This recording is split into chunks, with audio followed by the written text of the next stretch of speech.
होला तो ताही कना सेप्टेम्बर 30 निहुम माहा नोआ एही बहिरे उड़ीसा सिरा मंत्री मानतान नवीन पट्टनायक तकिन हतेते मित पतब जहाची अड़मुरुई नोआ तो ताही कना सान्ताड़ी उड़िया इंग्लिश ते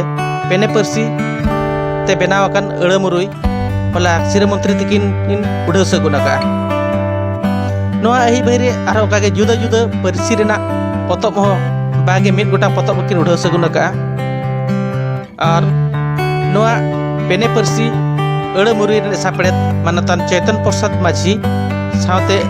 अकिन रेन कुमुट इयन माझी अनलिए मानतान कालीचरण हेम्ब्रम मानतान श्यामचरण मार्डी मानतान रामबाई हेम्ब्रम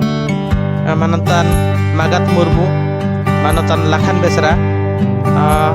मानतान रूपेंद्र नाथ मुर्मू और सनातन मार्डी तेको कुरुमुटुते नोआ अड़मुरुई पतुब को मुडिया सतलिया आरो उनकागे सरकार बकुल सला सगे जोपड़ा कमीहरा रे को ताहे कना एसटी डिपार्टमेंट और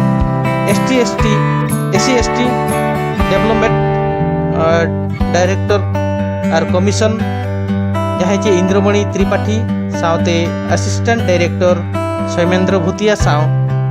एटीएलसी को गड़ो सपोहते नोआ अड़मुरुई पतब छापा सदर हुई लेना और उनकुआ कुरुमुटु तेगे होला सिरा मंत्री डेराबास रे नोआ पतब उड़ाव सगुन कमीहरा हुई लेना जहां आले सान्ताल घारज पास्टा सेन खन आपे हो अड़ी अड़ी सारहाव ले एमापे कना आ गमके को नोकागे आगाम दाराम आरो आइमा कमीहरा सान्ताल को बकुलते दाराय कना नाना हुनर पतब को छापा सदर नाना हुनर पतब बेनाव रे कुरुमुटु मेना गया गमके नोकागे आपे आले गुड़र ताही कोपे मा तबे तेहेजा खबर तो नोडे गे मुचे दिया जोहार